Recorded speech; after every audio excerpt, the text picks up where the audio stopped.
ಹೊರಗಡೆ ಎಲ್ಲ ಕೂಡ ನೋಡಿದ್ರು ಕೂಡ SRK ಲ್ಯಾಡರ್ಸ್ ಹೆಸರು ಇದೆ.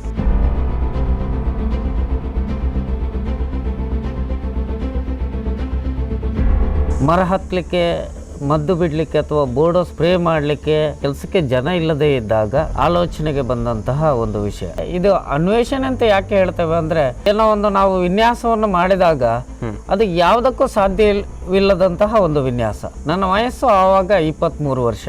ನಮಗೆ ಆ ಕೆಲಸವನ್ನು ಮಾಡುವಂತೆ ಮಾಡಿದ್ದು ನಮ್ಮಲ್ಲಿರುವಂತಹ ಬಡತನ. ಕರ್ನಾಟಕದಲ್ಲಿ 15 ಜಿಲ್ಲೆಗಳಲ್ಲಿ ನಮ್ಮ ಈ ಏಣಿಗಳ ಸರಬರಾಜು ಆಗ್ತಾ ಇದೆ. ಬ್ಲೈಂಡ್ನೆಸ್ ಇರುವಂಥದ್ದು ಯಾವಾಗ ಬಂದಿರುವಂಥದ್ದು? ನಾನು ಓದ್ತಾ ಇರುವಾಗ ನನಗೆ ಯಾವಾಗಲೂ ತಲೆನೋವು ಆಗ್ತಾ ಇತ್ತು, ಕಣ್ಣಲ್ಲಿ ನೀರು ಬರ್ತಾ ಇತ್ತು. ನನ್ನ ವ್ಯಾಪಾರ ಉದ್ದಿಮೆ ನಾನು ಹಣ ಮಾಡಬೇಕು ಅಂತ ಹೇಳುವಂಥ ಉದ್ದೇಶದಿಂದಲ್ಲ, ನನ್ನಷ್ಟಕ್ಕೆ ನಾನು ಕೂತಿದ್ರೆ ನನ್ನ ಬೇಳೆ ಅನುಕಂಪ ತುಂಬ ಮಂದಿಗೆ. ನಾನು ಎದ್ದು ನಿಂತರೆ ನನ್ನನ್ನು ಕರ್ಕೊಂಡು ಹೋಗ್ಲಿಕ್ಕೆ ಬರ್ತಾರೆ, ಆದರೆ ಇದರ ಅವಶ್ಯಕತೆ ಇಲ್ಲ. ಯಾವುದೇ ವ್ಯವಹಾರವನ್ನು ನಾನು ನೆನಪಿಟ್ಟುಕೊಂಡು ಮಾಡ್ತೇನೆ. ಜೀವನ ಶಿಕ್ಷಣವನ್ನು ನನ್ನ ಶಾಲೆ ನನಗೆ ಕೊಟ್ಟಿದೆ. ನಾನು ಇವಾಗ PWD ಕ್ಲಾಸ್ 1 ಕಾಂಟ್ರಾಕ್ಟ್, ಎಲ್ಲ ಅಪ್ಡೇಟ್ಸ್ಗಳು ನನಗೆ ನಿಮಗೆ ಯಾವ ಥರ ತಿಳಿದಿದೆಯೋ ಅದೇ ಥರ ನಂಗೆ ಕೂಡ ತಿಳಿದಿದೆ. ಸರ್, ತಮ್ಮ ಸಂಸ್ಥೆಯಲ್ಲಿ ಈಗ ಇದೇ ರೀತಿಯ ಅಂದರೆ ಸಿಬ್ಬಂದಿಗಳ ಸಹಕಾರ ಯಾವ ರೀತಿಯಾಗಿರುತ್ತದೆ ಮತ್ತು ತಾವು ಯಾವ ರೀತಿಯಾಗಿ ಆ ಸಿಬ್ಬಂದಿಗಳನ್ನು ನಿಮ್ಮ ಒಂದು ನ್ಯೂನತೆಗೆ ಅನುಗುಣವಾಗಿ ಬಳಸಿಕೊಳ್ತೀರಿ ಅಂತ ಒಂದು ಹೇಳ್ತೇನೆ. ನಾನು ಇಷ್ಟೊಂದು ಮೇಲೆ ಬರಬೇಕಾಗಿದ್ದರೆ ಕಾರಣ ಅವರೇ, ನನ್ನ ಸಿಬ್ಬಂದಿಗಳೇ. ಯಾಕಂದರೆ ಇವಾಗ ನನ್ನ ಬಳಿ 24 ವರ್ಷದ ಹಿಂದಿನ ಸಿಬ್ಬಂದಿಗಳು ಇವಾಗಲೂ ಇದ್ದಾರೆ. ಓಕೆ, ಸಂಸ್ಥೆ ಆರಂಭದ ದಿನದಲ್ಲಿ ನನ್ನ ನೌಕರರು ಏನಿದ್ರು ಅವರು ಇವತ್ತಿಗೂ ಕೂಡ ಇದ್ದಾರೆ. ಮಧ್ಯೆ ಬರೋದು ಹೋಗೋದು ಎಷ್ಟೋ ಇದೆ, ಆದರೆ ಆರಂಭದ ದಿನದಲ್ಲಿ ಆರಂಭ ಆಗುವಾಗ ಯಾರೋ ನನ್ನ ನೌಕರ ಇದ್ದ ಅವರು ಇವತ್ತು ಕೂಡ ಇದ್ದಾರೆ. ಹಾಗಾಗಿ ಇದು ನನ್ನ ಭಾಗ್ಯ ಅಂತ ಹೇಳ್ಬೋದು. ಯಾಕಂದರೆ ಒಂದು ನನ್ನ ಸಂಸ್ಥೆ ಬೆಳೀಲಿಕ್ಕೆ ಕಾರಣ ನನ್ನ ಸಿಬ್ಬಂದಿಗಳು. ಈಗಲೂ ನಾನು ಇತ್ತೀಚೆಗೆ ಅವ್ರ ಜೊತೆಗೆ ಮಾತಾಡ್ತಾ ಹೇಳಿದೆ, ಇದು ಇನ್ನೊಂದು ಅದೃಷ್ಟ ನಂದು. ನನ್ನ ಸಿಬ್ಬಂದಿಗಳ ಕಡೆಯಿಂದ ನನಗೆ ಸಿಗ್ತಾ ಇರುವಂಥ ಬೆಂಬಲ ಅದು ಯಾಕೋ ನನಗೆ ತುಂಬ ದೊಡ್ಡದಾಗಿ ಕಾಣ್ತಾ ಇದೆ. ಪ್ರತಿಯೊಂದು ಕೆಲಸಗಳಲ್ಲಿಯೂ ಈಗ ನಮ್ಮ ಒಮ್ಮೆ ಅನ್ವೇಷಣೆ ಅಂದರೆ ಒಮ್ಮೆ ಆ ಒಂದು ಪ್ರಾಡಕ್ಟ್ ತಯಾರಾದ ಮೇಲೆ ಮತ್ತೆ ನನಗೆ ಕೆಲಸ ಇರೋದಿಲ್ಲ. ಅದನ್ನು ತಗೊಂಡು ಹೋಗುವಂಥದ್ದು, ಅದನ್ನು ಸ್ವಲ್ಪ ಮಾಡರ್ನೈಸ್ ಮಾಡುವಂಥದ್ದು, ಕೆಲವೊಂದು ಇಂಪ್ಲಿಮೆಂಟ್ ಮಾಡುವಂಥದ್ದನ್ನು ಅದನ್ನು ನನ್ನ ಸಿಬ್ಬಂದಿಗಳೇ ಮಾಡ್ತಾರೆ. ಒಂದು ಹೊಸ ಐಟಮ್ ತಯಾರಾದ ಮೇಲೆ ನನಗೆ ಅದರ ಬಗ್ಗೆ ನಾನು ತುಂಬ ಆಲೋಚನೆಗೆ ಹೋಗೋದಿಲ್ಲ, ಅವರು ಅದನ್ನು ಮುಂದುವರಿಸಿಕೊಂಡು ಹೋಗ್ತಾರೆ. ಹಾಗೆ ನನ್ನ ಕಚೇರಿಯಲ್ಲಿ ಕೂಡ ಅಷ್ಟೇ, ಆಫೀಸ್ನಲ್ಲಿ ಕೂಡ ಅಷ್ಟೇ. ಒಂದು ಸಲ ಒಂದು ಸೆಟ್ಟಾಗಿ ಹೋಯಿತು ಅಂತಾದರೆ ಅದನ್ನು ಮತ್ತೆ ಅವರೇ ಮುಂದುವರಿಸಿಕೊಂಡು ಹೋಗುವಂಥದ್ದು, ಅದನ್ನು ಡೆವಲಪ್ ಮಾಡುವಂಥದ್ದು ಅಥವಾ ವರ್ಕನ್ನು ಕಂಟಿನ್ಯೂ ಮಾಡುವಂಥದ್ದು, ಅದು ಪ್ರತಿ ಸಲ ನಾನು ಹೇಳಿಕೊಡದೆ ಅವರು ಮಾಡಿಕೊಂಡು ಹೋಗ್ತಾರೆ. ಹಾಗೆಂತೇಳಿ ನಾನು ಅನುಭವಿಗಳನ್ನು ತೆಗೆದುಕೊಳ್ಳುವಂಥದ್ದು ನಮ್ಮ ಸಂಸ್ಥೆಯಲ್ಲಿ ಬಹಳ ಕಮ್ಮಿ. ನಾನ್ ಸ್ಕಿಲ್ಡ್ ಅವರನ್ನೇ ತಗೊಳ್ತಾ ಇದ್ದೇನೆ, ಆದರೆ ನಮ್ಮಲ್ಲಿ ಸ್ಕಿಲ್ ಆಗ್ತಾರೆ. ಅವರಿಗೆ ಹೆಚ್ಚಿನವರಿಗೆ ನನ್ನಲ್ಲಿ ಕೆಲಸ ಬಿಟ್ಟು ಹೋದವರಿಗೆ ತುಂಬ ಒಳ್ಳೆಯ ಅವಕಾಶಗಳಿದೆ. ಅವರು ಆ ಅವಕಾಶಗಳನ್ನು ಉಪಯೋಗ ಮಾಡಿಕೊಂಡಿದ್ದಾರೆ. ಈಗ ನಮ್ಮಲ್ಲೇ ಅನೇಕರು ಬಿಟ್ಟು ಹೋಗಿ ಇದೇ ಉದ್ದಿಮೆಯನ್ನು ಆರಂಭಿಸಿದ್ದಾರೆ. ಅವರು ಜೀವನದಲ್ಲಿ ಚೆನ್ನಾಗಿದ್ದಾರೆ, ಯಾವುದೇ ಕೊರತೆ ಕೂಡ ಆಗಲಿಲ್ಲ. ಅವರ ಆ ಜೀವನಕ್ಕೆ ಈ ನಮ್ಮ SRK ಲ್ಯಾಡರ್ಸ್ ಒಂದು ಆಧಾರ ಆಯಿತು ಅಂತ ಕೂಡ ಹೇಳ್ಬೋದು. ಯಾಕಂದರೆ ಇವತ್ತಿಗೆ ಕೆಲವು ನಮ್ಮಲ್ಲಿಂದ ಹೋದವರು ತುಂಬ ದೊಡ್ಡ ಮಟ್ಟದಲ್ಲಿ ಬೆಳೀತಾ ಇದ್ದಾರೆ. ಅವರು ಕೂಡ ನನ್ನ ಜೊತೆಗೆ ಬರಲಿಕ್ಕೆ ಪ್ರಯತ್ನ ಪಡ್ತಾ ಇದ್ದಾರೆ. ಅದು ತುಂಬ ಸಂತೋಷದ ವಿಷಯ.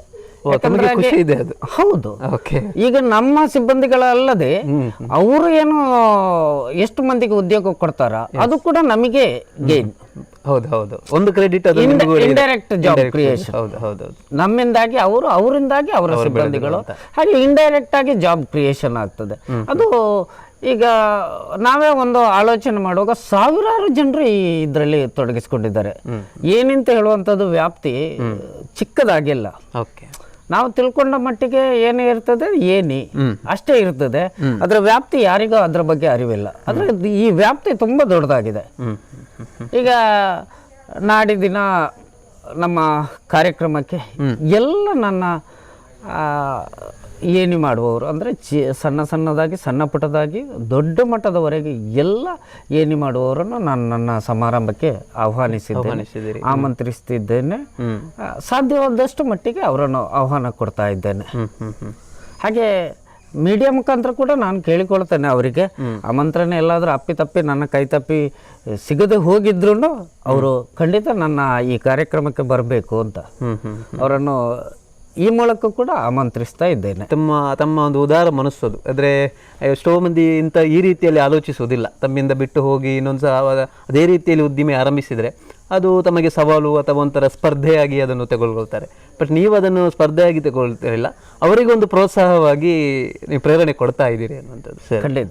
ಖಂಡಿತ ಅದು ಯಾಕಂದರೆ ನನ್ನ ಆಲೋಚನೆ ಬೇರೆ ರೀತಿಯಾಗಿದೆ. ಈಗ ಒಂದು ಉತ್ಪಾದನೆ ಮಾರುಕಟ್ಟೆಯಲ್ಲಿ ಪ್ರಚಾರ ಆಗಬೇಕು ಅಂದರೆ ನಾನು ಒಬ್ಬನೇ ಮಾಡಿದರೆ ಅದು ಯಾವತ್ತೂ ಪ್ರಚಾರ ಆಗಲಿಕ್ಕೆ ಸಾಧ್ಯ ಇಲ್ಲ.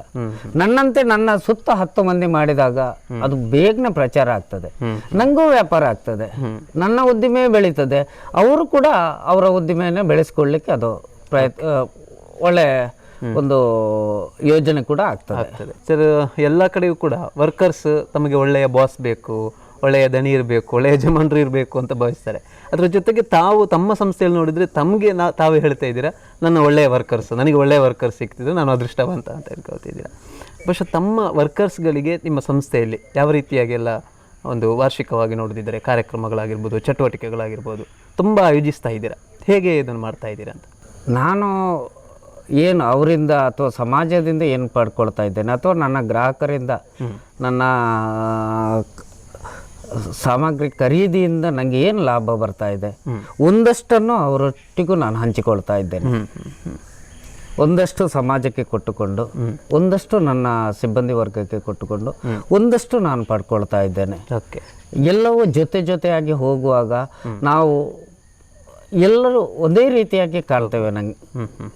ಮತ್ತು ನನ್ನಲ್ಲಿರುವ ಸಿಬ್ಬಂದಿಗಳು ಅಷ್ಟೇ, ನಿನ್ನೆ ಬಂದವನಿಂದ ಹಿಡಿದು 24 ವರ್ಷದ ಹಿಂದೆ ಬಂದವನು ಒಂದೇ ಥರ, ಒಂದೇ ಫ್ಯಾಮಿಲಿ, ಒಂದೇ ಸಂಸಾರ, ನಮ್ಮ ಸಂಸಾರ ಅಥವಾ ನಮ್ಮ ತಂಡ, ಈ ಥರ ಮಾಡಿಕೊಂಡು ನಾವು ಅದರಲ್ಲಿ ಕೆಲಸ ಮಾಡ್ತಾ ಇರ್ತೇವೆ. ಹಾಗಾಗಿ ಅದರಲ್ಲಿ ತುಂಬ ಖುಷಿ ಇದೆ ನನಗೆ. ಅಂದರೆ ಅವರಿಗೆ ಬೆನಿಫಿಷಿಯರ್ ನೋಡೋದಿದ್ರೆ ವಾರ್ಷಿಕವಾಗಿ ಎಲ್ಲವನ್ನು ನಾವು ಮಾಡ್ತೇವೆ. ನಮ್ಮಿಂದ ಏನು ಸಾಧ್ಯತೆ ಇದೆ ಅದನ್ನು ನಾವು ಅವರಿಗೆ ಕೊಡ್ಲಿಕ್ಕೂ ಪ್ರಯತ್ನ ಪಡ್ತೇವೆ. ಅವರು ಕೂಡ ಪಡ್ಕೊಳ್ತಾ ಇದ್ದಾರೆ ಕೂಡ. ಅಲ್ಲೇನಾದರೂ ವ್ಯತ್ಯಾಸ ಆದಾಗ ಅವರು ಅದರಲ್ಲಿ ಬದಿಗೆ ಸರಿಯುವಂಥದ್ದು ಅದೆಲ್ಲ ಸಾಮಾನ್ಯವಾಗಿ ಆಗ್ತಾ ಇರ್ತದೆ. ಆದರೆ ಇದ್ದವರು ಅದರ ಪ್ರಯೋಜನವನ್ನು ಸರಿಯಾಗಿ ಪಡ್ಕೊಳ್ತಾರೆ. ಹಾಗೆ ನಮಗೆ ಕೊಡಲಿಕ್ಕೆ ಕೂಡ ಮನಸ್ಸಿದೆ, ಅವ್ರಿಗೆ ಏನು ಬೇಕು ಅದನ್ನು ಕೊಡಲಿಕ್ಕೆ ಮನಸ್ಸಿದೆ. ಇಷ್ಟೊಂದು ದೊಡ್ಡ ಕಾರ್ಯಕ್ರಮವನ್ನು ನಾವು ಆಯೋಜನೆ ಮಾಡಿದಾಗ ನಾನು ಮಾತನಾಡಿಕೊಂಡದ್ದು ಅವರಲ್ಲೇ, ನಮ್ಮ ಸಿಬ್ಬಂದಿಗಳಲ್ಲಿ, ನೌಕರರ ವರ್ಗದಲ್ಲಿ ಕರೆದು ಅವರನ್ನು ಎಲ್ಲ ನಮ್ಮ ಒಟ್ಟಿಗೆ ಕೂತ್ಕೊಳಿಸಿಕೊಂಡು ಅವರಲ್ಲಿ ಕೇಳಿ ನಾವು ಮಾಡ್ಬೋದಾ ಅಂತ ಹೇಳುವಂಥದ್ದನ್ನು ಕೇಳಿಕೊಂಡು ಆಮೇಲೆ ನಾವು ಇದನ್ನು ಆರಂಭಿಸಿರುವಂಥದ್ದು. ಕಳೆದ ಅಕ್ಟೋಬರ್ 5 ನವರಾತ್ರಿ ಸಮಯದಲ್ಲೇ ಅವರೊಟ್ಟಿಗೆ ಮಾತಾಡಿಕೊಂಡು ನಾವು ಈ ವರ್ಷ ಇದನ್ನು ಈ ಥರ ಮಾಡುವ, ಈಗಿನ ಕಾರ್ಯಕ್ರಮವನ್ನು ಈ ಥರ ಮಾಡಿಕೊಳ್ಳುವ ಅಂತ ಹೇಳಿ ಅವರೊಂದಿಗೆ ಚರ್ಚಿಸಿ ನಂತರ ಈ ಕಾರ್ಯಕ್ರಮಕ್ಕೆ ನಾವು ಆಯೋಜನೆಯನ್ನು ಮಾಡ್ತಾ ಇರುವಂಥದ್ದು. ಹೇಗೆ ಸರ್, ರಜತ ಸಂಭ್ರಮಕ್ಕೆ ಒಂದಷ್ಟು ಕಾರ್ಯಕ್ರಮಗಳು ಇಟ್ಕೊಂಡಿದ್ರಿ, 10 ಕಾರ್ಯಕ್ರಮಗಳಾಗಿವೆ, ಹೇಗೆಲ್ಲ ಆಯಿತು ಅಂತ? ತುಂಬ ಚೆನ್ನಾಗಿ ಆಯಿತು. ಯಾಕಂದರೆ ನಾನು ನಿಮ್ಮ ಮೀಡಿಯಾದಲ್ಲೇ ನಿಮ್ಮ ಮೀಡಿಯಾವನ್ನು ಹೇಳಬಾರ್ದು, ಆದರೆ ಇಷ್ಟೊಂದು ಈ ಕಾರ್ಯಕ್ರಮ ನಾನು ಸೆಪ್ಟೆಂಬರಲ್ಲಿ ನವರಾತ್ರಿ ಟೈಮಲ್ಲಿ ನಾವು ಆಲೋಚನೆ ಮಾಡಿದ್ರು. ನಾವು ಆ ಬಳಿಕ ನಾನು ಮಾತಾಡಿದ್ದು ಪ್ರಪ್ರಥಮವಾಗಿ ಮೀಡಿಯಾದವರಲ್ಲಿ, ಅಂದರೆ ನನ್ನ ಮಿತ್ರರಾಗಿರುವಂಥ ನಿಮ್ಮ ಮೀಡಿಯಾದ ಲೋಕೇಶ್ ಬನ್ನವರು ಅವರಲ್ಲಿ ಮಾತಾಡಿದಾಗ ಅವರೇ ಒಂದು ನನಗೆ ನೇರವಾಗಿ ಹೇಳಿಬಿಟ್ರು, ಕೇಶವನ್ನ ನೀವು ಕಾರ್ಯಕ್ರಮ ಹೇಗೆ ಮಾಡೋದಾದರೆ ನೀವು ಒಂದು ತಿಂಗಳಿಗೊಂದು ಕಾರ್ಯಕ್ರಮ ಮಾಡ್ತಾ ಹೋಗಿ ಕೊನೆಗೊಂದು ದಿನ ಸಮಾರೋಪ ಅಂತ ಮಾಡಿ, ಸರಣಿ ಚೆನ್ನಾಗಿ ಬರ್ತದೆ. ಆವಾಗ ನನಗೆ ಅವರಿಗೆ ಏನು ನಾನು ಉತ್ತರ ಕೊಡಲಿಲ್ಲ. ಸ್ವಲ್ಪ ದಿನ ಆದಮೇಲೆ ನಾನು ಅವರಿಗೆ ಫೋನ್ ಮಾಡಿ ಹೇಳಿದೆ, ಸರಿ ಲೊಕೇಶನ್ನ ನೀವು ಬನ್ನಿ, ನೀವು ಹೇಳಿದಾಗೆ ಮಾಡ್ತೇನೆ, ಪ್ರಥಮವಾಗಿ ಅದನ್ನೊಂದು ಉದ್ಘಾಟನೆ ಮಾಡುವ ಅಂತ. ಹಾಗೆ ಈ ಸರಣಿ ಕಾರ್ಯಕ್ರಮದ ಒಂದು ಇಂಡೈರೆಕ್ಟ್ ನಾವು ಏನು ಹೇಳ್ತೇವೆ ಅದಕ್ಕೆ ಬೂಸ್ಟ್, ಅದು ಅದಕ್ಕೆ ನಮ್ಮ ಲೊಕೇಶನ್ನ. ಹಾಗೆ ನಾನು ನವೆಂಬರ್ 30ನೇ ತಾರೀಕು ಈ ಕಾರ್ಯಕ್ರಮದ ಉದ್ಘಾಟನೆಯನ್ನು ಮಾಡಿದೆ. ಅದು ನಮ್ಮ SRK ಲ್ಯಾಡರ್ಸ್ನ ಪ್ರಿಮೈಸಸ್ನಲ್ಲೇ ಅಲ್ಲೇ ಉದ್ಘಾಟನೆ ನಮ್ಮ ಮಾನ್ಯ ಅಸಿಸ್ಟೆಂಟ್ ಕಮಿಷನರ್ ಪುತ್ತೂರು ಅವರು, ಹಾಗೆ ರೋಟರಿ ಕ್ಲಬ್ಬಿನ ಅಧ್ಯಕ್ಷರಾದ ಜಯರಾಜ್ ಭಂಡಾರಿ, ಹಾಗೆ ಮಹಾಲಿಂಗೇಶ್ವರ ITI ಪುತ್ತೂರು ಇದರ ಪ್ರಾಂಶುಪಾಲರು, ಹಾಗೆಯೇ ನನ್ನ ಕೈಗಾರಿಕಾ ಸಂಘದ ಮಿತ್ರರು, ಅಧ್ಯಕ್ಷರು, ಇವರೆಲ್ಲ ಸೇರಿಕೊಂಡು ನಾವು ಆ ಒಂದು ದಿನ ಉದ್ಘಾಟನೆಯನ್ನು ಮಾಡಿ ಅವತ್ತೇ ರಕ್ತದಾನ ಶಿಬಿರ ಅಂತ ಒಂದು ಕಾರ್ಯಕ್ರಮವನ್ನು ಇಟ್ಕೊಂಡೆವು.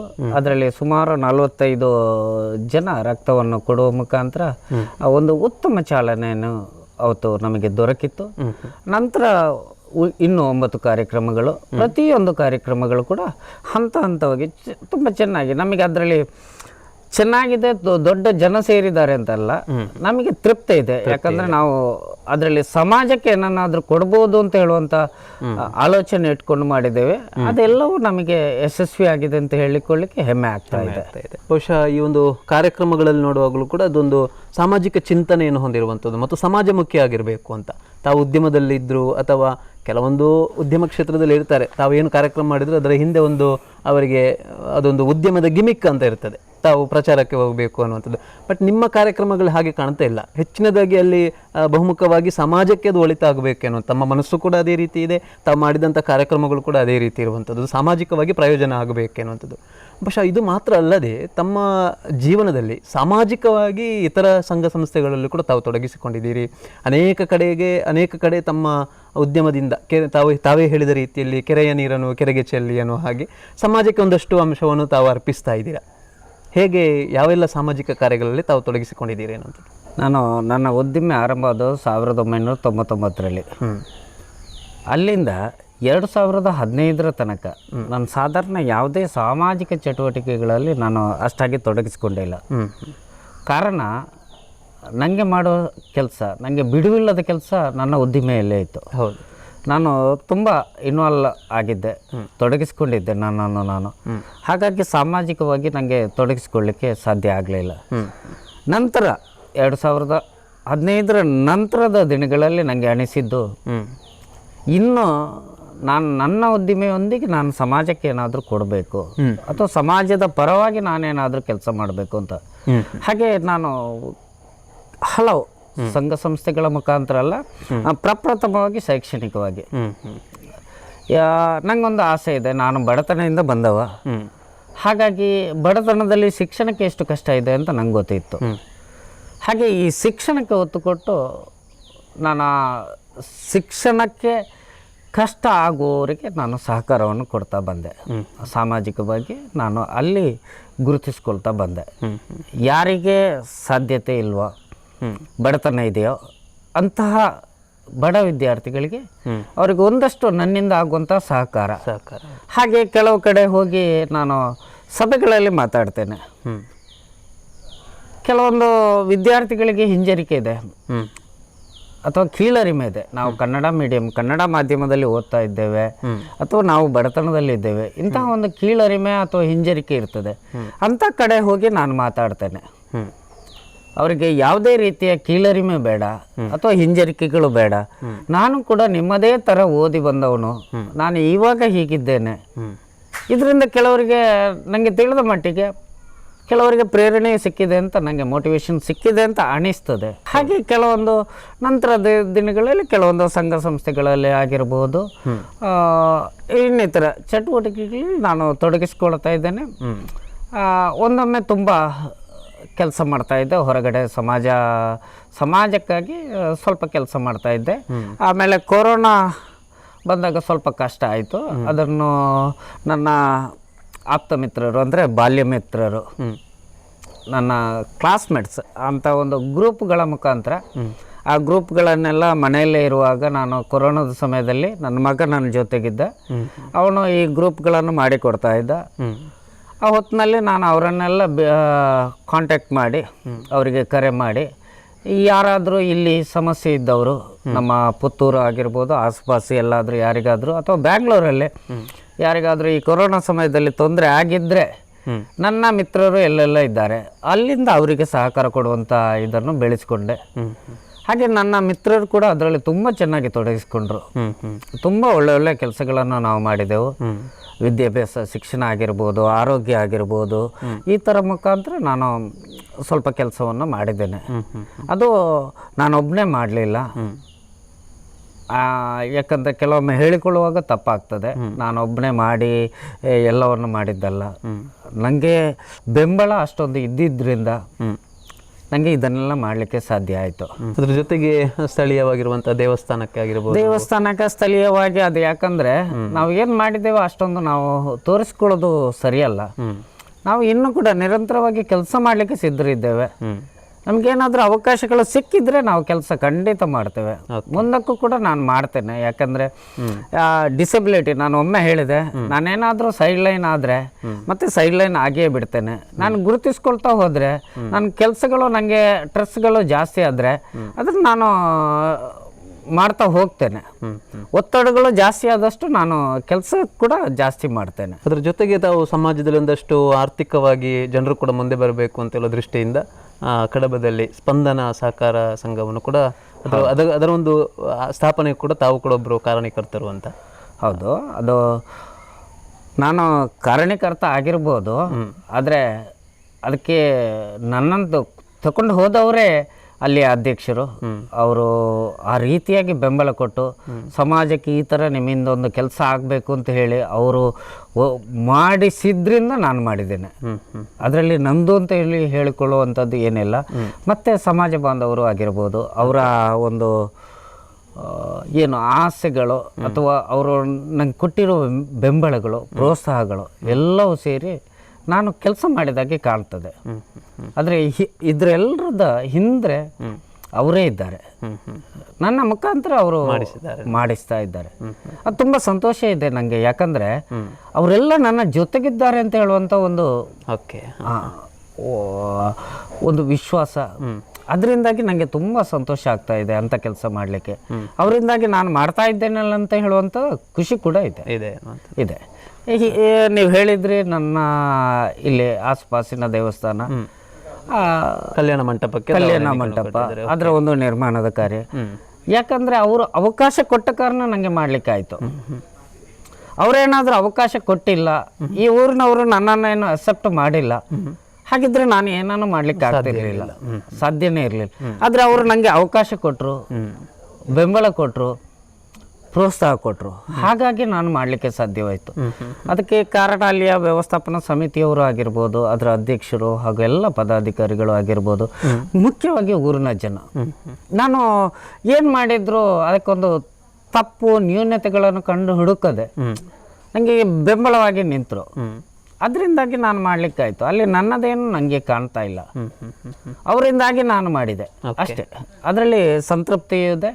ಅವರಲ್ಲಿ ಮಾತಾಡಿಸೋದು ಅದೇ ಒಂದು ನನಗೆ ಖುಷಿ. ಎಲ್ಲರೂ ನಾನು ಹೋದಾಗ ನನ್ನ ಸುತ್ತ ಬರ್ತಾರೆ, ಮಾತಾಡಿಸಿ ಹೋಗ್ತಾರೆ. ನನಗೆ ಕೈ ಕೊಟ್ಟು ಹೋಗದೇ ಇರುವವರು ತುಂಬ ಕಮ್ಮಿ, ತುಂಬ ವಿರಳ. ಎಲ್ಲರೂ ಬಂದು ಕೈ ಕೊಟ್ಟೇ ಹೋಗೋದು. ಯಾಕಂದರೆ ಕೈ ಕೊಟ್ಟು ಮಾತಾಡಿಸಿದಾಗ ನನಗೆ ಅವರ ಹೆಸರುಗಳು ಎಲ್ಲವೂ ನೆನಪಿಗೆ ಬರ್ತದೆ. ಅದು ಖುಷಿ ಆಗ್ತದೆ ನನಗೆ. ಹಾಗಾಗಿ ಅದರಲ್ಲಿ ಸಂತೋಷ ಪಡ್ತೇನೆ ನಾನು. ಒಂದಷ್ಟು ಹೊರಗಿನ ಸಾಮಾಜಿಕ ಕಾರ್ಯಗಳು, ಉದಾಹರಣೆಗೆ ನೋಡೋದಿದ್ರೆ ಕಡಬದಲ್ಲಿ ನಡೀತಿರೋ ಒಂದು ಒಕ್ಕಲಿಗೌಡ ಸಮುದಾಯ ಭವನ, ಅದೊಂದು ಸ್ಥಾಪನೆ ಆಗಬೇಕಾದ್ರೂ ಕೂಡ ಅದಕ್ಕೆ ಅತ್ಯಂತ ವೇಗವನ್ನು ಕೊಟ್ಟವರು ಕೂಡ ತಾವು ಅಂತ ಹೇಳ್ತಾ ಇದ್ದಾರೆ. ಅದು ಇಲ್ಲ, ವೇಗವನ್ನು ಕೊಟ್ಟವನು ನಾನಲ್ಲ, ಆದರೆ ಅವರೊಂದಿಗೆ ನಾನಿದ್ದೇನೆ. ನೀವಿದ್ದೀರಿ ಅನ್ನೋದು ಅಷ್ಟೇ. ಅವರ ಸ್ಪೀಡಿಗೆ ನನ್ನ ಸ್ಪೀಡು ಸೇರಿಕೊಂಡಿದೆ. ನಾನು ನಿಧಾನ ಅಲ್ಲ, ನಾನು ಕಾಣದೇ ಇರುವ ಬ್ಲೈಂಡ್ ಆಗಿರ್ಬೋದು, ಅದೇ ಸ್ಪೀಡಲ್ಲಿ ನಾನು ಇದ್ದೇನೆ. ಆಲೋಚನೆಗಳು ಎಲ್ಲವೂ ಆಲೋಚನೆಗಳ ಮುಖಾಂತರ ಕಾರ್ಯರೂಪಕ್ಕೆ ಬರುವಂಥದ್ದು. ಅವರ ಆಲೋಚನೆ ತುಂಬ ದೊಡ್ಡದಾಗಿದೆ. ಅದರಲ್ಲಿ ಸುರೇಶ್ ಬೈಲು ಅವರ ಆಲೋಚನೆ ತುಂಬ ದೊಡ್ಡದಾಗಿದೆ. ಅವರ ಕನಸು ಇದೆ, ಸಮಾಜವನ್ನು ಯಾವ ರೀತಿಯಲ್ಲಿ ತೋರಿಸ್ಕೊಳ್ಬೇಕು ಅಥವಾ ಇನ್ನೊಂದು ಸಮಾಜಕ್ಕೆ ಅದು ಯಾವ ರೀತಿಯ ಮಾದರಿ ಆಗಿರಬೇಕು ಅಂತ ಹೇಳುವಂಥದ್ದು ಅವರ ಕನಸು ದೊಡ್ಡದಿದೆ. ಆ ಕನಸಿನೊಟ್ಟಿಗೆ ನಾವು ಹೋಗ್ತಾ ಇದ್ದೇವೆ. ಹಾಗಾಗಿ ಅದು ನೋಡುವಾಗ ಅದು ತುಂಬ ಸ್ಪೀಡ್ ಆಗಿದೆ, ನಿಜವಾಗಿಯೂ ಸ್ಪೀಡ್ ಆಗಿದೆ. ಅವರ ಕನಸುಗಳು ಕೂಡ ಅದ್ಭುತ. ಅದರೊಂದಿಗೆ ನಾವಿದ್ದೇವೆ ಅಷ್ಟೇ. ಓಕೆ ಸರ್, ಈಗ ರಜತ ಸಂಭ್ರಮದ ಕಾರ್ಯಕ್ರಮ ನಾಡ್ದು ಮೇ 25ನೇ ತಾರೀಕಿಗೆ ನಡೆಯಲಿರುವಂಥದ್ದು. ಹೇಗೆಲ್ಲ ಕಾರ್ಯಕ್ರಮಗಳನ್ನು ಆಯೋಜಿಸಿಕೊಂಡಿದ್ರಿ ಸರ್? ಸರ್, ಮುಖ್ಯವಾಗಿ ನಾನು ಹೇಳ್ತೇನೆ, ಇದು ನನ್ನ ಇಬ್ಬರು ಗುರುಗಳು, ಶಿವರಾಮ್ ಸರ್ ಮತ್ತು ಸತೀಶ್ ಭಟ್ ಇವರ ನಿರ್ದೇಶನದಲ್ಲಿ ಈ ಕಾರ್ಯಕ್ರಮಗಳು ನಡೀತಾ ಇದೆ. ಹಾಗೆಯೇ ನಮ್ಮ ಊರಿನವರಾದ ಯದುಶ್ರೀ ಗೌಡ ಆನೆಗುಂಡೆ ಮತ್ತು ಚೇತನ್ ಗೌಡ ಇವರು, ಹಾಗೆಯೇ ಅಬ್ರಹಾಂ ನನ್ನ ಆತ್ಮೀಯ ಮಿತ್ರರು, ಪುತ್ತೂರಿನ ಶಿಕ್ಷಕರ ಸಂಘದ ಅಧ್ಯಕ್ಷರು, ಹಾಗೆಯೇ ಇನ್ನೊಬ್ಬರು ಸುರೇಶ್ ಬೈಲು, ಇವರು 6 ಮಂದಿ ಒಂದು ಟೀಮ್. ಹಾಗೆಯೇ ಅದಕ್ಕೆ ಸಪೋರ್ಟಾಗಿ 21 ಮಂದಿ ಸಂಯೋಜಕರ ಸಮಿತಿ. ಇವರು ಎಲ್ಲ ಒಟ್ಟು ಸೇರಿ, ಹಾಗೆ ನಮ್ಮ ಸಿಬ್ಬಂದಿಗಳು ಒಂದು ತಂಡ, ನಮ್ಮ ತಂಡ ಅಂತ, ಹಾಗೆ ನಮ್ಮ ಸಂಸಾರ, ನನ್ನ ಮನೆಯವರು ಮತ್ತು ನನ್ನ ಅಣ್ಣ, ಅಕ್ಕಂದರು, ತಂಗಿ, ಅವರ ಮನೆಯವರು ಎಲ್ಲರೂ ಒಟ್ಟಿಗೆ ಸೇರಿ ನಾವು ಈ ರಜತ ಸಂಭ್ರಮ ಅಂತ ಹೇಳುವಂಥ ಕಾರ್ಯಕ್ರಮವನ್ನು ಆಯೋಜನೆ ಮಾಡಿಕೊಂಡಿದ್ದೇವೆ. ಇದು ಈ 10 ಸರಣಿ ಕಾರ್ಯಕ್ರಮಗಳ ಕೊನೆಯದಾಗಿ ಸಮಾರೋಪ ಕಾರ್ಯಕ್ರಮ ಅಂತ. ಓಕೆ, ಇದನ್ನು ನಾವಿಲ್ಲಿ ಮೊದಲಾಗಿ 10 ಸರಣಿ ಕಾರ್ಯಕ್ರಮಗಳು ತಾವು ನೆನಪಿಸುವುದಾದ್ರೆ ಏನೆಲ್ಲ ಕಾರ್ಯಕ್ರಮಗಳಾದದ್ದು ಅಂತ ಹೇಳ್ಬೋದು? ಪ್ರಪ್ರಥಮವಾಗಿ ರಕ್ತದಾನ ಶಿಬಿರ, ಹೌದು. ಆಮೇಲೆ ನಾವು ವಿಶೇಷ ಚೇತನರ ಶಾಲೆಗೆ ಭೇಟಿ ಕೊಟ್ಟು ಆ ಮಕ್ಕಳೊಂದಿಗೆ ಇದ್ದು ಆ ಮಕ್ಕಳ ಶಾಲೆಗೆ ನಮ್ಮ ಒಂದು ಅನುದಾನವನ್ನು ಕೊಟ್ಟು, ಆಮೇಲೆ 2ನೇ ಕಾರ್ಯಕ್ರಮವನ್ನು ಅದೇ ಕಾರ್ಯಕ್ರಮವನ್ನು ಮುಗಿಸಿ 3ನೇ ಕಾರ್ಯಕ್ರಮವಾಗಿ ಅದೇ ಶಾಲೆಯ ಮಕ್ಕಳು ನಮ್ಮ ಸಂಸ್ಥೆಗೆ, ನಮ್ಮ ಕೈಗಾರಿಕೆಗೆ ಭೇಟಿ ಕೊಟ್ಟು ನಮ್ಮಲ್ಲಿ ಅವರ ಸಾಂಸ್ಕೃತಿಕ ಕಾರ್ಯಕ್ರಮವನ್ನು ನೀಡಿ, ಅಂದರೆ ಈ ವಿಕಲಚೇತನರ ಅಥವಾ ವಿಶೇಷ ಚೇತನರ ಕಾರ್ಯಕ್ರಮವನ್ನು ಯಾರಿಗೂ ನೋಡ್ಲಿಕ್ಕೆ ಇಷ್ಟಪಡೋದಿಲ್ಲ, ಆದರೆ ಅವರಿಗೆ ಪರ್ಫಾರ್ಮ್ ಮಾಡುವಂಥ ಒಂದು ವೇದಿಕೆ ಬೇಕಾಗ್ತದೆ. ಅದನ್ನೆಲ್ಲ ಮಾಡಿ ಅವರೊಂದಿಗೆ ಸಹಭೋಜನ, ಸಾಮಾನ್ಯವಾಗಿ ಎಲ್ಲರೊಟ್ಟಿಗೆ ನಾವು ಸಹಭೋಜನ ಮಾಡ್ತೇವೆ, ಅವರು ಅಂಥ ಮಕ್ಕಳೊಟ್ಟಿಗೆ ನಾವು ಸಹಭೋಜನ ಮಾಡಲಿಕ್ಕೆ ಸಿದ್ಧ ಇರುವುದಿಲ್ಲ. ಅವರೊಂದಿಗೆ ಸಹಭೋಜನ ಮಾಡಿ ಆ 3 ಕಾರ್ಯಕ್ರಮಗಳನ್ನು ನಾವು ಯಶಸ್ವಿಗೊಳಿಸಿದೆವು. ನಂತರದ ದಿನಗಳಲ್ಲಿ 4ನೇ ಕಾರ್ಯಕ್ರಮವಾಗಿ ಪುತ್ತೂರಿನ ಬಣ್ಣೂರಿನಲ್ಲಿ ಇರುವಂಥ ಒಂದು ಸರಕಾರಿ ಕಿರಿಯ ಪ್ರಾಥಮಿಕ ಶಾಲೆ. ಈ ಶಾಲೆಯಲ್ಲಿ ಮಕ್ಕಳಿಗೆ ಕಟ್ಟಡಗಳಿದೆ, ಆದರೆ ಶಾಲೆ ಪಾಠ ಮಾಡಲಿಕ್ಕೆ ಯೋಗ್ಯವಾದ ಕೊಠಡಿಗಳಿಲ್ಲ. ಅದಕ್ಕೆ ಶತಮಾನದ ಅಂಚಿನಲ್ಲಿರುವಂತಹ ಒಂದು ಶಾಲೆಯ 2 ಕೊಠಡಿಗಳನ್ನು ಸಂಪೂರ್ಣವಾಗಿ ರಿಪೇರಿ ಮಾಡಿ ಅದಕ್ಕೆ ಒಂದು ಮಕ್ಕಳಿಗೆ ಕಲಿಕೆಗೆ ಯೋಗ್ಯವಾಗುವ ರೀತಿಯಲ್ಲಿ ಒಂದು ದಿನದ ಶ್ರಮದಾನದ ಮುಖಾಂತರ, ಅಂದರೆ 50 ಸದಸ್ಯರು ನಾವು ಎಟ್ ಎ ಟೈಮ್ ಒಂದೇ ದಿನದಲ್ಲಿ, ಅಂದರೆ ಸಂಸ್ಥೆಯ ಸಿಬ್ಬಂದಿಗಳು ಎಲ್ಲರೂ ಒಟ್ಟಿಗೆ ಸೇರಿ SDMC, ಅಲ್ಲಿ ಆ ಸಂಸ್ಥೆ SDMC, ಹಾಗೆ ಅಲ್ಲಿಯ ಶಿಕ್ಷಕರು, ಅಲ್ಲಿಯ ಮುಖ್ಯೋಪಾಧ್ಯಾಯರು ಎಲ್ಲರೂ ಸೇರಿಕೊಂಡು ಆ ಒಂದು ದಿನ ಕಾರ್ಯಕ್ರಮವನ್ನು ಅತ್ಯುತ್ತಮವಾಗಿ ಮಕ್ಕಳಿಗೆ ಯೋಗ್ಯ ರೀತಿಯಲ್ಲಿ ಮಾಡಿಕೊಟ್ಟೆವು. 5ನೇ ಕಾರ್ಯಕ್ರಮವಾಗಿ ಪುತ್ತೂರಿನ ಶಿವರಾಮ್ ಕಾರಂತ ಶಾಲೆಯ ಹೆಣ್ಣು ಮಕ್ಕಳಿಗೆ ಆರೋಗ್ಯ ಶಿಕ್ಷಣ ಮಾಹಿತಿ ಶಿಬಿರ, ಹಾಗೆಯೇ ಸೈಬರ್ ಕ್ರೈಮ್, ಮಕ್ಕಳು ಈಗ ಸಾಮಾಜಿಕ ವಾಟ್ಸಪ್ಗಳು, ಹೌದು, ಸೋಷಿಯಲ್ ಮೀಡಿಯಾವನ್ನು ಯಾವ ರೀತಿಯಲ್ಲಿ ಉಪಯೋಗ ಮಾಡಿದರೆ ಅವರಿಗೆ ಏನು ತೊಂದರೆಗಳಾಗ್ತವೆ ಅಥವಾ ಯಾವ ರೀತಿಯಲ್ಲಿ ಉಪಯೋಗ ಮಾಡಿದರೆ ಏನು ಲಾಭಗಳಾಗ್ತವೆ, ಅದಕ್ಕೆ ನಮ್ಮ ಪ್ರಣೀತಾ ಅಂತ ಸೈಬರ್ ಕ್ರೈಮ್ ಆಫೀಸರ್ ಅವರು ಅದರ ಬಗ್ಗೆ ಆ ಮಾಹಿತಿಯನ್ನು ಕಾರ್ಯಾಗಾರವನ್ನು ಹಮ್ಮಿಕೊಂಡಿದ್ದರು. ಹಾಗೆ 5ನೇ ಕಾರ್ಯಕ್ರಮವಾಗಿ ಅದು ಚೆನ್ನಾಗಿ ಮೂಡಿಬಂತು. 6ನೇ ಕಾರ್ಯಕ್ರಮವಾಗಿ ನಮ್ಮ ಪುತ್ತೂರು ಸರ್ಕಾರಿ ಜನರಲ್ ಆಸ್ಪತ್ರೆಯಲ್ಲಿ ಒಳ ರೋಗಿಗಳಿಗೆ ಹಾಲು ಹಣ್ಣು ಹಂಪಲು ನೀಡುವ ಮುಖಾಂತರ ಆ ರೋಗಿಗಳ ಒಂದು ಏನು ಆರೋಗ್ಯವನ್ನು ವಿಚಾರಿಸುವಂಥ ಒಂದು ಕಾರ್ಯಕ್ರಮ. ಆ ಕಾರ್ಯಕ್ರಮ 7ನೇ ಕಾರ್ಯಕ್ರಮ ನಮ್ಮ ಪಕ್ಕದಲ್ಲಿರುವಂತಹ KC farm, Koila cattle farm, Koila ಜಾನುವಾರು ಸಂವರ್ಧನಾ ಕೇಂದ್ರ, ಇಲ್ಲಿಯ ಶ್ರಮಿಕ ಕಾರ್ಮಿಕರು. ಇವತ್ತು ಸಮಾಜದಲ್ಲಿ ಎಲ್ಲ ರೀತಿಯ ಕಾರ್ಮಿಕರಿದ್ದಾರೆ, ಆದರೆ ಕಟ್ಟ ಕಡೆಯ ಒಂದು ಕೆಲಸವನ್ನು ಮಾಡುವಂತಹ ಅಥವಾ ಒಂದು ತೀರಾ ಕೆಳಮಟ್ಟದ ಕೃಷಿ ಕೆಲಸವನ್ನು ಮಾಡುವಂಥ ಕಾರ್ಮಿಕರನ್ನು ನಾವು ಎಲ್ಲೂ ಗುರುತಿಸುವುದು ಕಾಣೋದಿಲ್ಲ. ಹಾಗೆ ಅದಕ್ಕಾಗಿ ನಾವು ಈಗ ಬೆಳಿಗ್ಗೆ 5 ಗಂಟೆಗೆ ಬಂದು ಸಗಣಿ ತೆಗೆದು ದನಗಳಿಗೆ ನೀರು ಹೊಡೆದು ಅದಕ್ಕೆ ಬೇಕಾದ ಆಹಾರವನ್ನು ಕೊಟ್ಟು ಹಾಳು ಕರೆಯುವಂಥ ಕೆಲಸವನ್ನು ಮಾಡುವಂಥ ಒಂದು ಶ್ರಮಿಕ ವರ್ಗ. ಇಲ್ಲಿ 33 ಜನರ ಒಂದು ತಂಡ ಇದೆ ಕೊಯ್ಲಾ ಜಾನುವಾರು ಸಂವರ್ಧನಾ ಕೇಂದ್ರದಲ್ಲಿ. ಅವರನ್ನು ಗುರುತಿಸಿ ಅವರಿಗೊಂದು ಸನ್ಮಾನ ಮಾಡುವಂತಹ ಕಾರ್ಯಕ್ರಮ, ವೇದಿಕೆಗೆ ಕರೆದು ಅವರನ್ನು ಸನ್ಮಾನ ಮಾಡಿದ್ದೇವೆ. ಹಾಗೆ ಆ ದಿನ ಕ್ರೀಡಾ ಸಂಭ್ರಮ ಅಂತ, ಅದು 8ನೇ ಕಾರ್ಯಕ್ರಮ. ಕ್ರೀಡಾ ಸಂಭ್ರಮ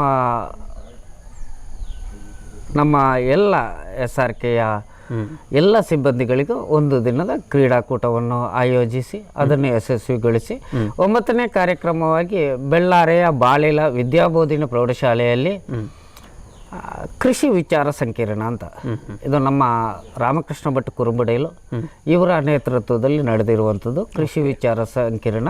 ಇದು ಭಾರತೀಯ ಕಿಸಾನ್ ಸಂಘದ ಸಹಯೋಗದಲ್ಲಿ ಮಾಡಿರುವಂಥ ಒಂದು ಕಾರ್ಯಕ್ರಮ. ಇದು ಕೂಡ ಇಲ್ಲಿ ಸಂಪನ್ಮೂಲ ವ್ಯಕ್ತಿಗಳಾಗಿ ಸುರೇಶ್ ಬಲ್ನಾಡು,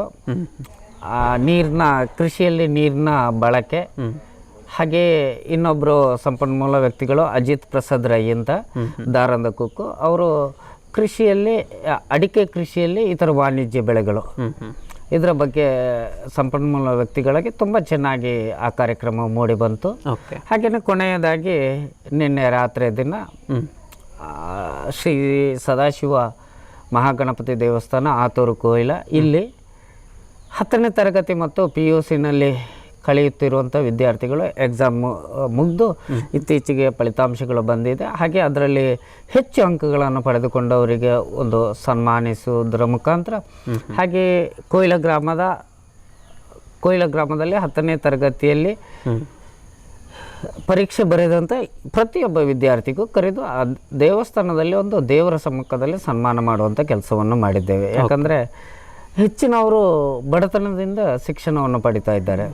ಅಂಥವರಿಗೆ ಇದೊಂದು ಪ್ರೇರಣೆ ಆಗಬೇಕು ಅಂತ ಹೇಳುವಂಥ, ಮುಂದಿನ ಅವರ ವಿದ್ಯಾಭ್ಯಾಸ ಅಥವಾ ಶಿಕ್ಷಣ ಅವರು ಹೆಚ್ಚು ಓದಬೇಕು, ಹೆಚ್ಚು ಚೆನ್ನಾಗಿ ಅದನ್ನು ಪರ್ಫಾರ್ಮ್ ಮಾಡಬೇಕು. ನಮಗೆ ಅಲ್ಲಿ ಅವರ ಅಂಕಗಳನ್ನು ಕೇಳಿದಾಗ ನನಗೆ ಖುಷಿ ಆಯಿತು.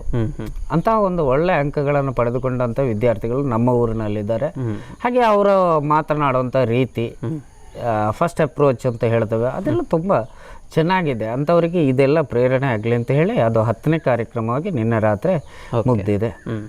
ಎಲ್ಲ ಕಾರ್ಯಕ್ರಮಗಳು ಒಂದು ಅತ್ಯಂತ ಯಶಸ್ವಿಯಾಗಿ ಮೂಡಿಬಂದಿದೆ. ಓಕೆ, ಇನ್ನು ಸಮಾರೋಪದಲ್ಲಿ ಏನೆಲ್ಲ ಕಾರ್ಯಕ್ರಮಗಳಿವೆ ಅಂತ? ಸಮಾರೋಪ ಮೇ 25ನೇ ತಾರೀಕು ಶನಿವಾರ ಮಧ್ಯಾಹ್ನ 2 ಗಂಟೆಗೆ ಆರಂಭ. ಆ ಥರ ನಾವು ಆಮಂತ್ರಣ ಪತ್ರಿಕೆಯನ್ನು ಸಿದ್ಧಪಡಿಸಿದ್ದೇವೆ. ಆದರೆ ಆಮಂತ್ರಣ ಪತ್ರಿಕೆಯಲ್ಲಿ ಶ್ರೀ ಗೋಪಾಲಕೃಷ್ಣ ಭಜನಾ ಮಂಡಳಿ ಬಿಳಿನೆಲೆ, ನನ್ನ ಹುಟ್ಟೂರು, ಅಲ್ಲಿಂದ ಕುಣಿತ ಭಜನೆಯಿಂದ ಆರಂಭಿಸುವಂತ ಇದ್ದದ್ದು. ಓಕೆ. ಆದರೆ ಇವಾಗ ನಮಗೆ ಸಾಂಸ್ಕೃತಿಕ ಕಾರ್ಯಕ್ರಮಗಳ ಒತ್ತಡದಿಂದಾಗಿ ನಾವು ಈ ಕಾರ್ಯಕ್ರಮವನ್ನು 1 ಗಂಟೆಗೆ ಆರಂಭಿಸ್ತಾ ಇದ್ದೇವೆ.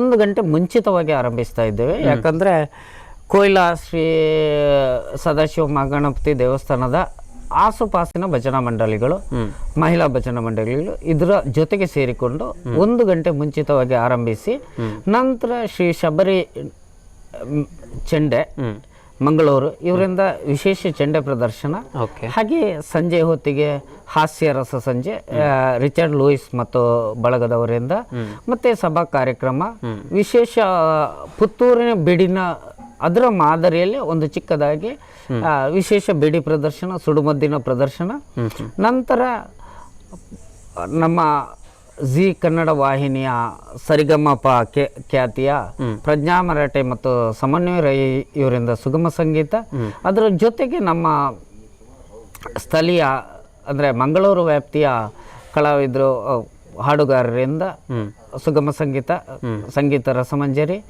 ಅದರ ಜೊತೆಗೆ ಯಶ್ವಿನ್ ದೇವಾಡಿಗ ತುಂಬ ಪ್ರತಿಭಾನ್ವಿತ ಕಲಾವಿದ, ದೇಶ ಮತ್ತು ವಿದೇಶಗಳಲ್ಲಿ ತುಂಬ ವೇದಿಕೆಗಳಲ್ಲಿ ಪರ್ಫಾರ್ಮೆನ್ಸನ್ನು ನೀಡಿರುವಂಥ ಒಬ್ಬ ಪ್ರತಿಭಾನ್ವಿತ ಕಲಾವಿದ.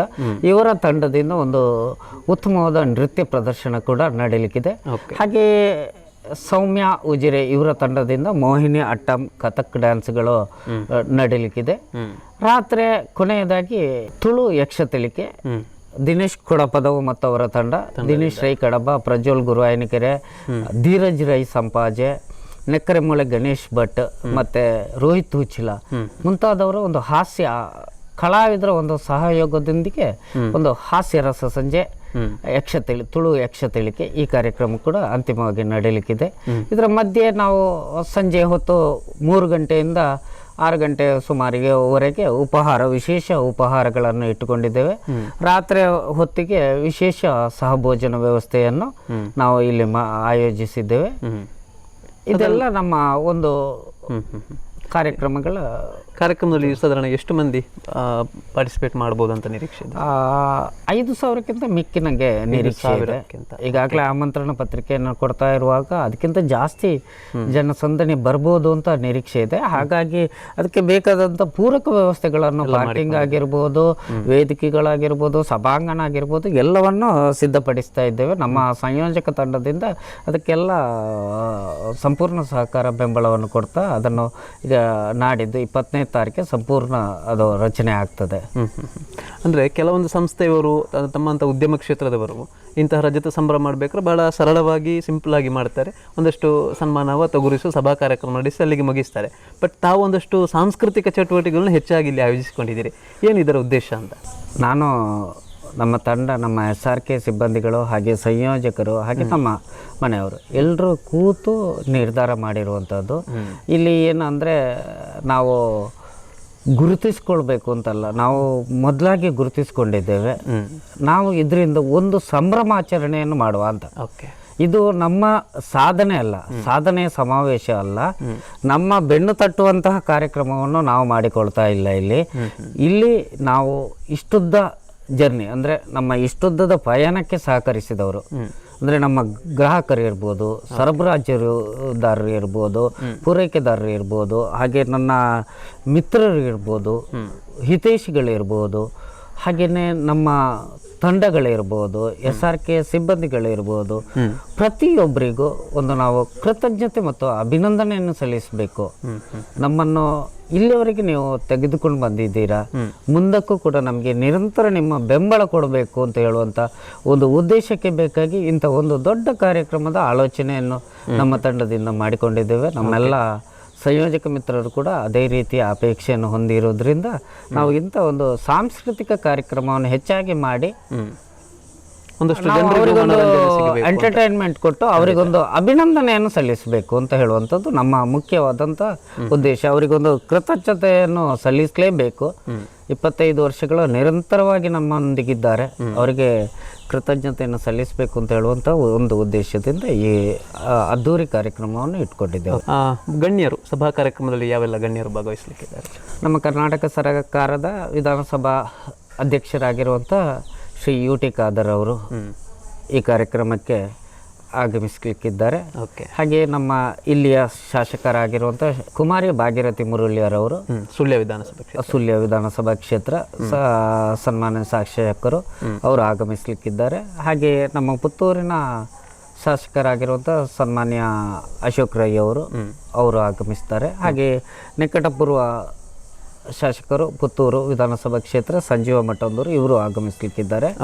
ಹಾಗೆ ಮುಖ್ಯ ಅತಿಥಿಗಳಾಗಿ ನಮ್ಮ ಜಿಲ್ಲಾ ಪಂಚಾಯತ್ ಮಂಗಳೂರು ಇದರ CO ಆಗಿರುವಂಥ ಆನಂದ್ ಸರ್ ಅವರು, ನಮ್ಮ ಜಿಲ್ಲಾ SP ಆಗಿರುವಂಥ ರಿಶ್ವಂತ್ ಸಿಂಗ್, ಹಾಗೆಯೇ ಲೋಕೋಪಯೋಗಿ ಇಲಾಖೆಯ SC ಸಾಹೇಬರು ಗೋಕುಲ್ ದಾಸ್, MSME ಸಣ್ಣ ಕೈಗಾರಿಕೆಗಳ ಉಪನಿರ್ದೇಶಕರು ಗೋಕುಲ್ ದಾಸ್ ಅವರು ಕೂಡ, ಹಾಗೆಯೇ ಜಂಟಿ ನಿರ್ದೇಶಕರು ಕೃಷಿ ಇಲಾಖೆ, ಉಪನಿರ್ದೇಶಕರು ತೋಟಗಾರಿಕಾ ಇಲಾಖೆ, ಹಾಗೆ ಕೊಯ್ಲಾ ಜಾನುವಾರು ಸಂವರ್ಧನಾ ಕೇಂದ್ರದ ಉಪನಿರ್ದೇಶಕರು, ಹಾಗೆ ಗಣ್ಯ ಉಪಸ್ಥಿತಿಯಲ್ಲಿ ನನ್ನ ಗುರುಗಳು ಅಂತ ಕೂಡ ಹೇಳ್ಬೋದು. ಒಂದು ರೀತಿಯಲ್ಲಿ ಮಂಗಳೂರಿನ ಪ್ರತಿಷ್ಠಿತ ವಿನೋ ಲ್ಯಾಡರ್ಸ್ ಸಂಸ್ಥೆಯ ಮಾಲಕರಾಗಿರುವಂತಹ ವಿನೋದ್ M ಶಿರ್ಲೇಕರ್, ಹಾಗೆ ಸಿರ್ಸಿಯ ಅತ್ಯಂತ ದೊಡ್ಡ ಒಂದು ಸಹಕಾರ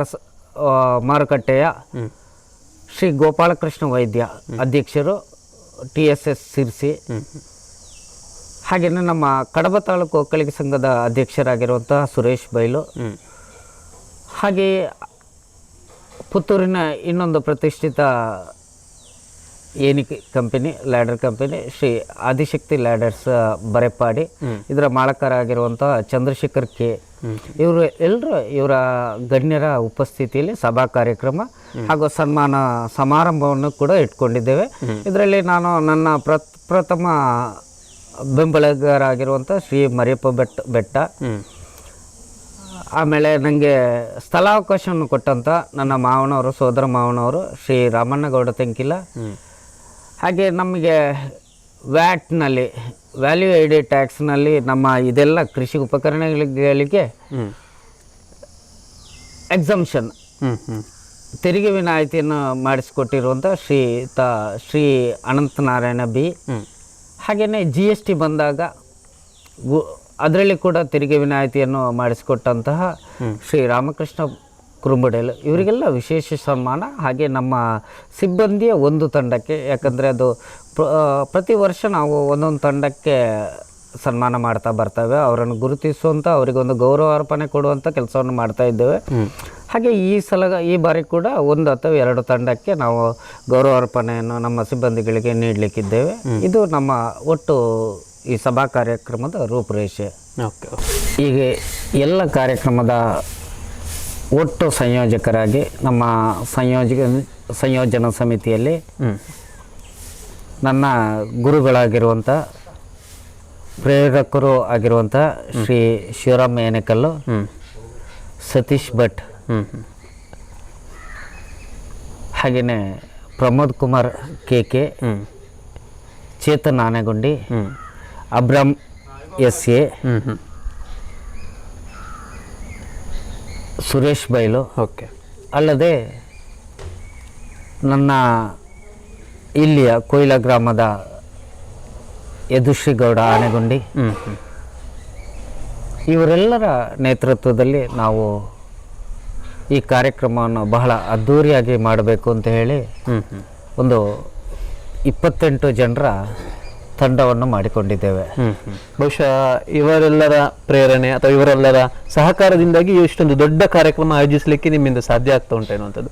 ಬಹುಶಃ ನೀವು ಆ ಒಂದು ಈ ಕಾರ್ಯಕ್ರಮ ಹೇಗಾಗ್ಬೋದು, 5,000 ಮಂದಿ ಭಾಗವಹಿಸ್ತಾ ಇದ್ದಾರೆ, ಇದನ್ನು ಹೇಗೆ ನಿರ್ವಹಣೆ ಮಾಡೋದಪ್ಪ ಎನ್ನುವಂತಹ ಒಂದು ಆತಂಕದಲ್ಲಿ ಇದ್ದೀರಾ, ಅದೆಲ್ಲವೂ ಸರಾಗವಾಗಿ ನಡೆಯುತ್ತದೆ ಎನ್ನುವಂತಹ ಖುಷಿಯಲ್ಲಿದ್ದೀರಾ? ಇಲ್ಲ, ಯಾವುದೇ ರೀತಿಯಲ್ಲಿ ನನಗೆ ಆತಂಕಗಳಿಲ್ಲ. ಓಕೆ. ಈ ಕಾರ್ಯಕ್ರಮದ ಒಟ್ಟು ಸಂಯೋಜನೆ ಚೆನ್ನಾಗಿ ನಡಿಬೇಕು, ಎಲ್ಲರ ಮಾರ್ಗದರ್ಶನದಲ್ಲಿ ನಡಿಬೇಕು. ಹಾಗೆ ನಾನು ಒಬ್ಬನಾಗಿ ಯಾವುದನ್ನು ಮಾಡಿಲ್ಲ ಅಂತ ಹೇಳುವ ಕಾರಣಕ್ಕಾಗಿ ಎಲ್ಲರ ಜೊತೆಗೂಡಿ ನಾವು ಮಾಡ್ತಾ ಇದ್ದೇವೆ. ಇಲ್ಲಿ ಯಾವುದೇ ಆತಂಕಗಳಿಲ್ಲ. ಹಾಗೆ ಹೆಚ್ಚಿನ ನಿರೀಕ್ಷೆ ಇದೆ ನಮಗೆ. ತುಂಬಾ ಚೆನ್ನಾಗಿ ಮಾಡ್ತಾ ಇದ್ದೇವೆ, ತುಂಬಾ ಚೆನ್ನಾಗಿ ಆಗ್ತದೆ ಎನ್ನುವಂತಹ ಒಂದು ಒಳ್ಳೆ ಆತ್ಮವಿಶ್ವಾಸದಲ್ಲಿ ಇದೆ. ಸರ್, ಕೊನೆಯದಾಗಿ ಹೇಳೋದಿದ್ರೆ ಇಂತಹ ಒಂದು ಸ್ಫೂರ್ತಿಯ ಚಿಲುಮೆ ನೆಕ್ಸ್ಟ್ ಜನ್ರೇಷನ್ಗೆ ಅಥವಾ ಹೊರಗಿನ ಸಮಾಜದ ಎಲ್ಲ ವರ್ಗದವರಿಗೂ ಕೂಡ, ಉದ್ಯಮ ಕ್ಷೇತ್ರ ಆಗಿರ್ಬೋದು ಅಥವಾ ಇತರ ಕ್ಷೇತ್ರಗಳಲ್ಲಿ ಬೆಳೆಯುವಂತಹ ಮುಂದಿನ ಮಕ್ಕಳಿಗೂ ಆಗಿರ್ಬೋದು, ಜನರಿಗೂ ಆಗಿರ್ಬೋದು, ತಾವೊಬ್ಬ ಸ್ಫೂರ್ತಿಯ ಚಿಲುಮೆಯಾಗಿದ್ದೀರಿ. ನಿಮ್ಮ ಒಂದು ಪ್ರೇರಣಾದಾಯಕವಾದಂತಹ ಒಂದು ಸಂದೇಶ ಜನರಿಗೆ ಕೊಡೋದಾದರೆ? ಮೊದಲಿಗೆ ಹೇಳೋದೇನೆಂದರೆ, ಹೆಚ್ಚಿನವರ ತಿಳುವಳಿಕೆ ಅದು ನನ್ನಿಂದ ಸಾಧ್ಯ ಇದೆಯಾ ಅಂತ, ಇದು ಪ್ರಶ್ನೆ. ಹೊರಟಾಗ ಎಲ್ಲವೂ ಸಾಧ್ಯ, ಇದು ನನ್ನ ಅಭಿಪ್ರಾಯ. ಹೊರಡದೆ ಇದ್ದುಕೊಂಡು ನನ್ನಿಂದ ಸಾಧ್ಯವ ಕೇಳಿದ್ರೆ ಖಂಡಿತ ಸಾಧ್ಯ ಇಲ್ಲ. ಸಾಧ್ಯ ಮಾಡಿ ತೋರಿಸ್ಬೇಕು ಅಂದ್ರೆ ನಾವು ಹೊರಡಲೇಬೇಕು, ಆ ಕೆಲಸಕ್ಕೆ ಇಳಿಲೇಬೇಕು. ಎಲ್ಲವೂ ಸಾಧ್ಯವಿದೆ, ನಮ್ಮಿಂದ ಸಾಧ್ಯ ಇಲ್ಲ ಅಂತ ಹೇಳುವಂಥದ್ದು ಯಾವುದೂ ಇಲ್ಲ. ಅದಕ್ಕೆ ನಾನೇ ನಿದರ್ಶನ. ಎಲ್ಲರೂ ತಿಳ್ಕೊಂಡಾಗೆ ನಾನು ಪುತ್ತೂರಿನ ಆಸುಪಾಸಲ್ಲಿ ಓಡಾಡ್ತಾ ಇದ್ದಲ್ಲ. ಕೆಲವರಿಗೆ ಆಶ್ಚರ್ಯ ಆಗ್ತಾ ಇರ್ಬೋದು, ನಾನು ಇಡೀ ಭಾರತದಲ್ಲಿ ತಿರುಗಾಡ್ತಾ ಬರ್ತಾ ಇದ್ದೇನೆ. ಯಾವುದೇ ಪುಣ್ಯಕ್ಷೇತ್ರಗಳ ಭೇಟಿ ಅಲ್ಲ, ಉದ್ದಿಮೆಗಳ, ಇಂಡಸ್ಟ್ರಿಗಳ ಉದ್ಯಮವನ್ನು ಮಾತಾಡಿಸುವುದು ನನ್ನ ಗುರಿ. ನನ್ನ ಉದ್ಯಮ ಬೆಳೀಲಿಕ್ಕೋಸ್ಕರ ಅಲ್ಲ, ಎಲ್ಲರೊಂದಿಗೆ ಬೆರೀಲಿಕ್ಕೋಸ್ಕರ ಈ ಕೆಲಸವನ್ನು ಮಾಡ್ತಾ ಇದ್ದೇನೆ. ನಾನು ಸಾಧ್ಯ ಇಲ್ಲ ಅಂತ ಯಾವತ್ತಾದ್ರೂ ಕುಳಿತಿದ್ರೆ ನಾನು ಪುತ್ತೂರಲ್ಲಿ ತಿರುಗಾಡೋದು ಬಿಡಿ, ನನ್ನ ಮನೆಯೊಳಗಡೆ ನಾನು ತಿರುಗಾಡ್ಲಿಕ್ಕೆ ಸಾಧ್ಯ ಇಲ್ಲ. ಎಲ್ರು ಅದೊಂದು ಸಾಧನೆ ಅಲ್ಲ, ಕೆಲಸಕ್ಕೆ ಇಳಿಬೇಕು.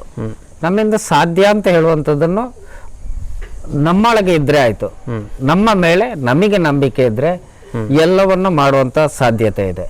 ಹಾಗೆ ಇಂದಿನ ಯುವಜನತೆಗೂ ಕೂಡ ನನ್ನ ಒಂದು ಕೋರಿಕೆ, ಸಾಧ್ಯವಾಗದ್ದನ್ನು ಮಾಡೋದ್ರಲ್ಲೇ ತೃಪ್ತಿ ಇರೋದು. ಎಲ್ಲರೂ ಮಾಡೋದ್ರಲ್ಲಿ ನಮಗೆ ತೃಪ್ತಿ ಇರೋದಿಲ್ಲ. ಯಾವುದು ಸಾಧ್ಯ ಇಲ್ವೋ ಅದನ್ನು ಮಾಡಿ ತೋರಿಸಿ, ಅದರಲ್ಲಿ ನಮಗೆ ತುಂಬ ತೃಪ್ತಿ ಸಿಗ್ತದೆ. ಅದನ್ನು ಮಾಡಬೇಕು ಅಂತ ಹೇಳುವಂಥದ್ದು ನನ್ನ ಕೋರಿಕೆ. ಓಕೆ. ಸಣ್ಣ ಕಂಪನಿ ಇದ್ದದು ದೊಡ್ಡದಾಗುವ ಗೊತ್ತಾಗ್ಲಿಲ್ಲ, ಅದಕ್ಕೆ ಹೆಮ್ಮೆಕ್ಕಿಂತ ಜಾಸ್ತಿ ನಮಗೆ ಖುಷಿ ಆಗ್ತದೆ. ಬ್ಲೈಂಡ್ನೆಸ್ ಇಂದ ಲೈಟ್ನೆಸ್ ಬರುವವರೆಗೆ ತುಂಬಾ ಬೇಸಲ್ಲಿ ಇನ್ಸ್ಪಿರೇಷನ್ ಆಗ್ತಾರೆ ಅವರು. ಎಷ್ಟು ಸೀರಿಯಸ್ ಆದ್ರೂ ಕೂಡ ಅವ್ರು ತುಂಬಾ ಫನ್ ಇರ್ತಾರೆ ಕೆಲವೊಮ್ಮೆ. ಬ್ಲೈಂಡ್ನೆಸ್ ಎನ್ನುವಂಥದ್ದು ಅವರು ವಿದ್ಯಾರ್ಥಿ ಆಗಿರುವಾಗಲೇ ತಾವೇನಾದರೂ ಅದನ್ನು ಕಂಡುಕೊಂಡಿದ್ದೀರಾ? ಬಹಳ ಬುದ್ಧಿವಂತ ಒಬ್ಬ ವಿದ್ಯಾರ್ಥಿಯಾಗಿದ್ದ. ತನ್ನದೇ ಆದ ಸೂಕ್ಷ್ಮತೆ, ತನ್ನದೇ ಆಗಿರತಕ್ಕಂಥ ಯೋಜನೆ, ತನ್ನದೇ ಆಗಿರತಕ್ಕಂಥ ಯೋಚನೆಗಳ ಮುಖಾಂತರ ಪಾಲಿಟೆಕ್ನಿಕ್ ಮಾಡಿದ ನಂತರ ಅವರು ಅವರದೇ ಆದಂಥ ಒಂದು ಜೀವನ ಶೈಲಿಯಲ್ಲಿ ತುಂಬ ಬದಲಾವಣೆಯನ್ನು ಕಂಡುಕೊಂಡಂಥ ಒಬ್ಬ ವ್ಯಕ್ತಿ. ಒಳ್ಳೆ ನೆನಪು ಶಕ್ತಿ ಇದೆ, ಅದು ಅದ್ಭುತ. ಈಗ ಕ್ಲಾಸ್ 1 ಕಾಂಟ್ರಾಕ್ಟರ್ ಆಗಿ ಅವರು ಅಪ್ಗ್ರೇಡ್ ಆಗಿದ್ದಾರೆ. ಅವರಲ್ಲಿರುವಂಥ ಪ್ರಾಮಾಣಿಕತೆ, ಕೆಲಸವನ್ನು ಕೂಡ ಅಷ್ಟೇ ಚಾಚು ಕ್ವಾಲಿಟಿ ಬಗ್ಗೆ ಯಾವುದು ಕಾಂಪ್ರಮೈಸ್ ಮಾಡೋದಿಲ್ಲ. ಸ್ವಲ್ಪ ಡ್ರಾಬ್ಯಾಕ್ ಅಂದ್ರೆ ಅವರಿಗೆ ಅದನ್ನು ಫಿಸಿಕಲ್ ಆಗಿ ನೋಡುವಂತ ಇದು ಇರೋದಿಲ್ಲ. ಒಂದು ಮಗುವನ್ನು ಯಾವ ತರ ನೋಡ್ತೀವಿ ಅದೇ ತರ ನಾವು ನೋಡ್ತೇವೆ. ಇವರನ್ನು ಸೇರಿ ನನಗೆ 2 ಮಕ್ಕಳು ಅಂತ ಹೇಳ್ಕೊಂಡು ಆ ತರ ಇರ್ತೇನೆ. ಫಸ್ಟ್ ಸ್ಟಾರ್ಟ್ ಮಾಡುವ ಟೈಮಲ್ಲಿ ಅವ್ರು ಹೇಳ್ಕೊಂಡಿದ್ರು, ಅವರು ಇದು ಬರೀ 2 ವರ್ಷ ಮಾತ್ರ ಬರ್ಬೋದು, ಜಾಸ್ತಿ ಸಮಯನೂ ಕಂಟಿನ್ಯೂ ಆಗ್ಲಿಕ್ಕಿಲ್ಲ ಅಂತ ಹೇಳಿದ್ರು. ಈಗ ಬೆಳ್ಳಿ ಹಬ್ಬ ಆಚರಿಸ್ತಾ ಇದ್ದೇವೆ. ನಾವೀಗ ಹಲವು ವರ್ಷದಿಂದ ಅವರ ಜೊತೆಯಲ್ಲಿದ್ದೇವೆ. ಅವರ ಯೋಚನೆಗಳನ್ನು ಗಮನಿಸಿದಾಗ ಪ್ರತಿಯೊಂದು ಹಂತದಲ್ಲೂ ವಿಭಿನ್ನವಾದ ಯೋಚನೆಯನ್ನ ಮಾಡಿಕೊಂಡು ಮುಂದುವರಿಯುವರು. ನನ್ನ ಆಮಂತ್ರಣ ಪತ್ರಿಕೆಯನ್ನ ಪ್ರತಿಯೊಬ್ಬ ಕಾರ್ಮಿಕರ ಮನೆಗೆ ತಗೊಂಡು ಹೋಗಿ ಅವರು ನಮ್ಮನ್ನ ಆಮಂತ್ರಿಸಿದ್ದಾರೆ. ಅವರು ಅದನ್ನ ಕೈಯಲ್ಲಿ ಮುಟ್ಟಿಕೊಂಡು ಹೇಳ್ತಾರೆ, ನೋಡಿ ಇದು ಇಷ್ಟೇ mm ಥಿಕ್ನೆಸ್ ಇದೆ, ಇದು ಇಂತಹದೇ ಮೆಟೀರಿಯಲ್, ಇದು ಇಷ್ಟೇ mm ಬೋಲ್ಟು, ಇದು ಇಷ್ಟೇ mm ನೆಟ್ಟು. ಸುದ್ದಿ ಚಾನಲ್, ಕ್ಷಣ ಕ್ಷಣದ ಸುದ್ದಿಗಾಗಿ.